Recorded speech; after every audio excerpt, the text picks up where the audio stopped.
जो वादा किया वो निभाना पड़ेगा, नहीं तो सुन ले भाई हेमंत सोरेन तुमको जाना पड़ेगा। नौजवानों को धोखा देने वाली सरकार।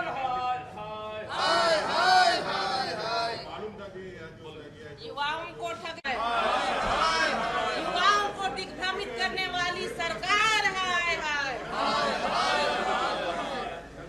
हेमंत सोरेन डूब मरो, डूब मरो, डूब मरो, हेमंत सोरेन डूब मरो, डूब मरो, डूब मरो। की बड़ी सरकार है। हाय हाय की बड़ी सरकार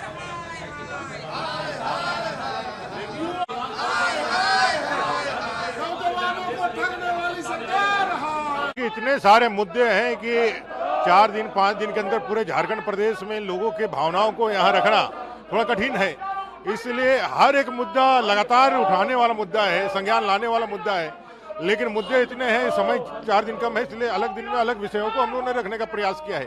कल जिस तरह से जनजातीय बेटी का जिस तरह से हत्या हुआ और उससे ही हास्यास्पद, उससे ही दुखद और उससे ही निर्लज बयान सरकार की तरफ से आया कि घटनाएं और भी कहीं घटित होती है, कहीं दूसरे जगह घटित होती है तो समझ में आता।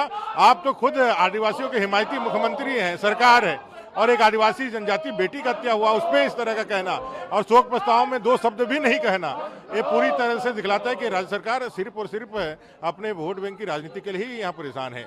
आज जो हम लोग विषय को उठाना चाह रहे हैं वो है नियोजन नीति को जिस तरह से जानबूझकर, इनको मालूम था कि नियोजन नीति वापस आएगी, विधि ने भी उसमें अपना राय दिया था, लेकिन जिद पर और जो उनके भ्रष्टाचार और जो गड़बड़ियां हैं उसे ध्यान भटकाने के लिए उन्होंने दूसरा रास्ता चुना और इसको आगे बढ़ाने का काम किया। आज फिर से मैं देख रहा हूं कि वो सुप्रीम कोर्ट जाने का प्रयास कर रहे हैं। इससे होगा कुछ नहीं, सिर्फ टाइम किलिंग होगी। उन युवाओं के सपनों को तोड़ने का सिर्फ एक समय पार होगा और कुछ नहीं हो सकता है।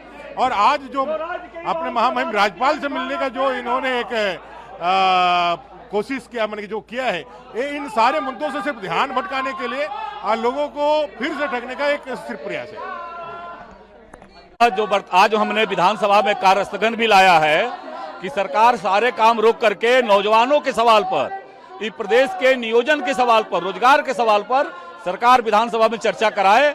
और हम लोग सदन के अंदर और सदन के बाहर जिस प्रकार से ये सरकार उर्दू शाही को पोषित करने के लिए हिंदी और अंग्रेजी को समाप्त करने का काम किया, माननीय उच्च न्यायालय को हस्तक्षेप करना पड़ा और माननीय उच्च न्यायालय ने कहा कि यह हड़बड़ी में लाया हुआ नीति है, क्योंकि सरकार की मंशा नहीं है कि नौजवानों को रोजगार दे सके, और इसीलिए नए नए हथकंडे अपना करके यह सरकार जनता को ठगने का काम कर रही है।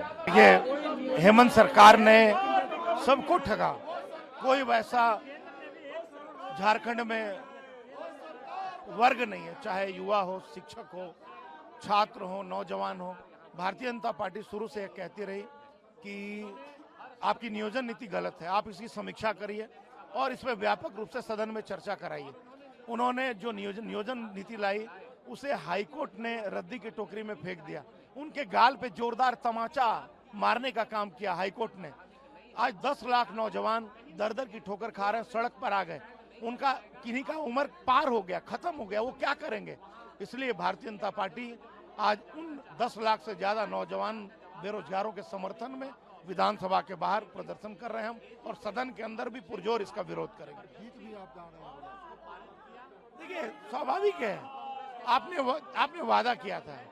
हेमंत सोरेन सुन लो भाई, जो वादा किया वो निभाना पड़ेगा, नहीं तो सुन ले भाई हेमंत सोरेन तुमको जाना पड़ेगा। अब तो जाना पड़ेगा, क्योंकि झारखंड का नौजवान जाग गया, झारखंड की तरुण